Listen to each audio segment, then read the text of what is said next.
Hello, everyone. This is Rob Golfi with REMAX, the Golfi team. Welcome to the Golfi Real Estate Show, Niagara Edition, with host Stephanie Vivier. Well, hello there, Rob. So great to be back on the show with you. How's the week been? What's the market like right now? The market, okay, so we're not, we don't have the full stats towards the end of the month, and but we will get that next week's Some show. good tips there if you are looking to get into the market and you want to go with something new. Rob, we've also had some changes to the mortgage stress test. So what are the new rules now? Is that going to help people qualify? Absolutely, because so what happened was Canada banking regulators will no longer require banks to apply the mortgage stress test to borrowers planning to switch lenders. So what happened was when your mortgage renewal was up, you were kind of handcuffed to that bank.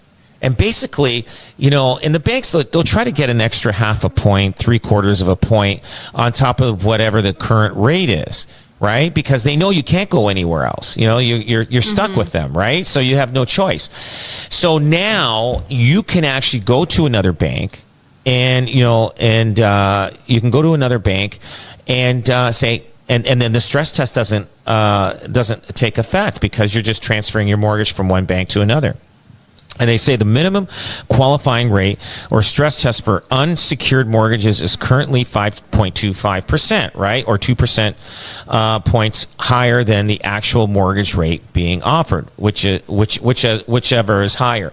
So, which is a great thing. You know what I mean? Like now I can switch my mortgage to another bank, or I can shop around and say, hey, like let's say you're with CIBC or whatever. I'm just giving a name.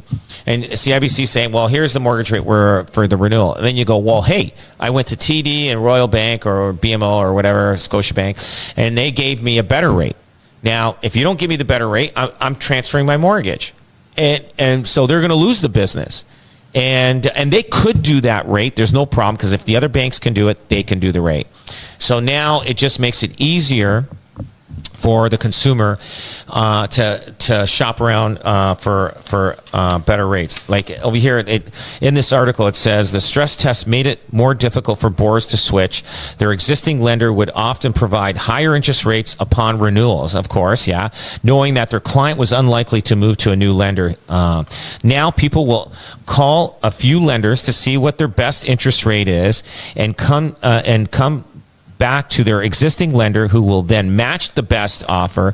And so you won't have to change. You don't even have to change banks now. You can now negotiate with your bank and say, I got a better rate someplace else. Tell me what you're going to do. And they will help you. They'll have to if they want to keep the business. And banks, they want that business because if you've been paying your mortgage on time every month or every 2 weeks or whatever you're doing, they don't want to lose that. They want to keep that client. So, and if it means they have to drop a 1/4 point or a 1/2 point, which they could, because and then you're good to go.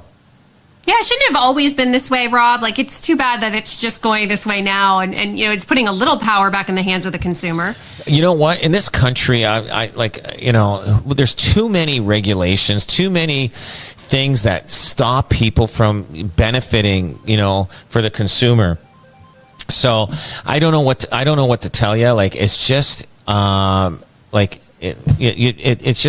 they need to open it up more for the consumer to benefit more. Like we're too governed. We're too governed too much, and things have to change. And this is one little change they're doing, and slowly over time they'll do other changes. But it's taken forever for them to do that.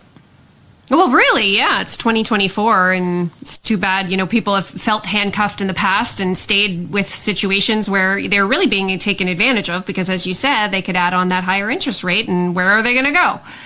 Oh, for sure. I know. So, we got a couple of things to talk about. The homeless landlord soon. Yes. We talked about this before, and you've got an update for this story. Yes. So this story, just to give you an idea. So this lady from Mississauga comes to, I think it was Hamilton, and comes to Hamilton and puts an offer on this house. It was tenanted. Now, part of the deal was that the current owner is supposed to evict the tenant so that she can move in. Well, when she moved in, when she went to take possession, the tenants were still there.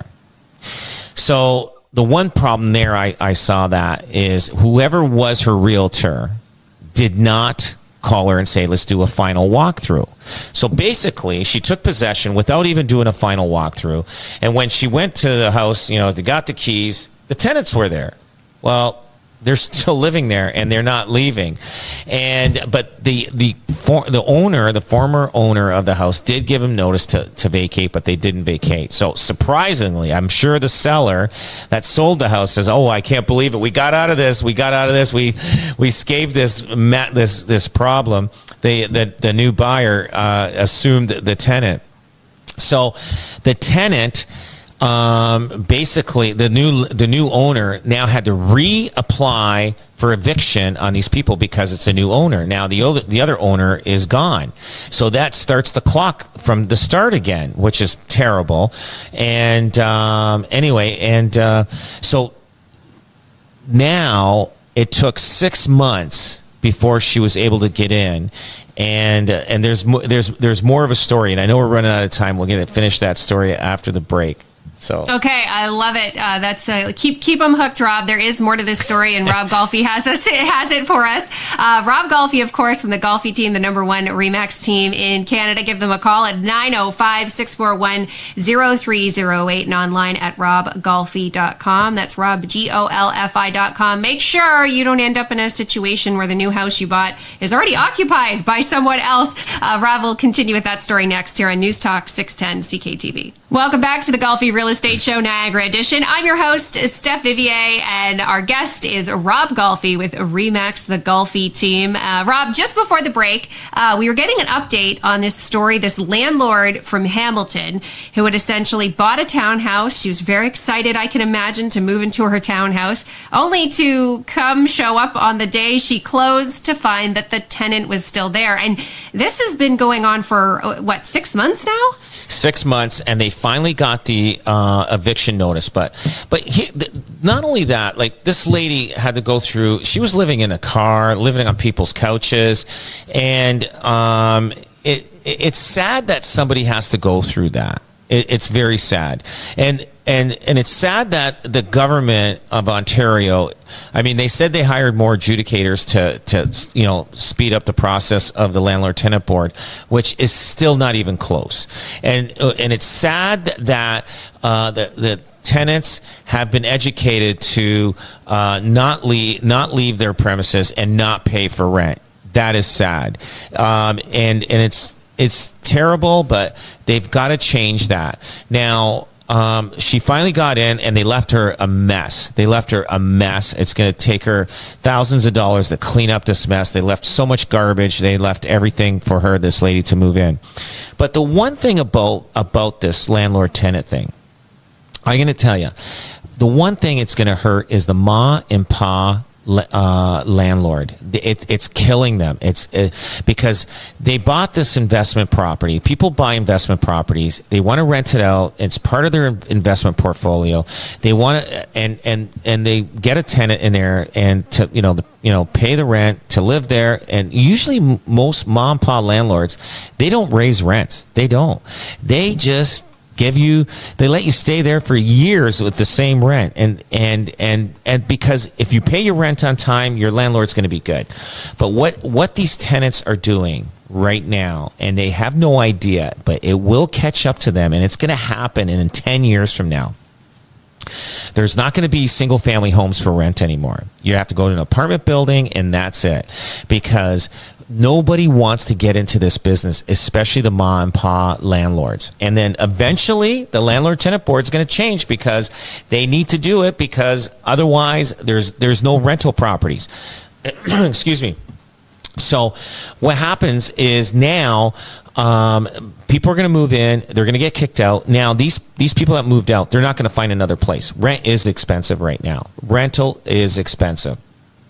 But not only that, all these people that are doing this, they're going to end up in apartment buildings, and they're not used to that. And just because they're causing problems for all the landlords out there. And landlords aren't buying these single family homes as investments. They're too expensive now. So they are going to be shut out by that, and they're going to end up having to rent into a duplex or into an apartment building. And it's just because of the landlord tenant board is allowing this to happen. And especially, they're not paying their rents. They caused a lot of problems. You need to pay them $10,000 to get out. That's insane. That's insane. We didn't have this problem before. People moved out. If they didn't pay the rent, hey, you got to move out. Sorry. And I've had tenants, that I had to get the sheriff to lock them out.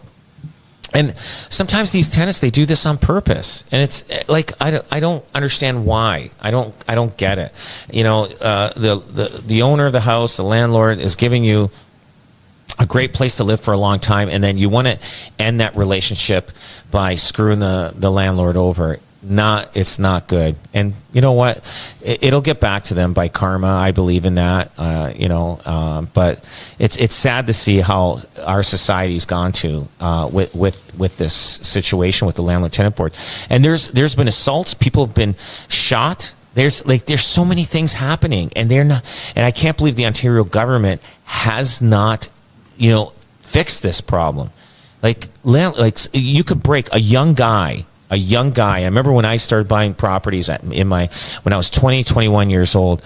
If this happened to me, I would lose my house. Because when you're a young guy and you want to get into, investing in real estate, and you rent the house out, and if they don't pay the rent, it's coming out of your pocket. And if you got a mortgage on your own house, you got to pay that, and then you got to pay the mortgage on this other house that you thought your tenant was going to pay, and they're not paying. They will bankrupt people, and it's sad to see that somebody doesn't care and is willing to do that, and it's sad to see the government allowing that to happen. I see so many young people, they're in financial disaster because of their tenant. It's sad. And back in the old days, there was a landlord-tenant board, but the old days, I'll tell you, the old landlords from the 60s, 70s, and the 80s, they just went in and said, hey, you're moving out today, buddy, and that's it. You don't want to pay me? I gave you a chance. I gave you 1, 2, 3 months. Now, today is the day of reckoning, and today you are moving out, and I've got the crew here to move you out. And it doesn't work that way. The government allows these people to screw people over and bankrupt people, and it's not fair and it's not right. Well, I guess a bit of a happy ending that she gets in the house. But Rob, man, the pictures of this house, the pictures of the stuff that these people left in there for her, I can't imagine. I don't know. You're saying about how the kind of fatal error here was the not doing the walkthrough before closing, which is something that you and your team would always do. But I wonder, when she was buying the house in the first place, she must have done a walkthrough at that point. I can't imagine, this place must have been junked then. Absolutely. It probably was. It was probably not clean. And she probably thought, okay, I'll get this place cleaned up and everything. But it was a lot worse when she took over versus when she first bought the place. And yeah, I truly believe that relied on the agent that sold her that house. They should have went through it the day before closing. And if they said, hey, these people are still here, they're not moving out, she could have gone to her lawyer and say, listen, I'm not taking possession of this. The people are still there. It's a disaster. The house is a mess. And I would advise not to close on that deal. And chances are she had every right to. She wouldn't get sued. Are you kidding? Because the former owner didn't fulfill his obligation by having his tenants evicted out of there. And she wouldn't have had to go through this mess.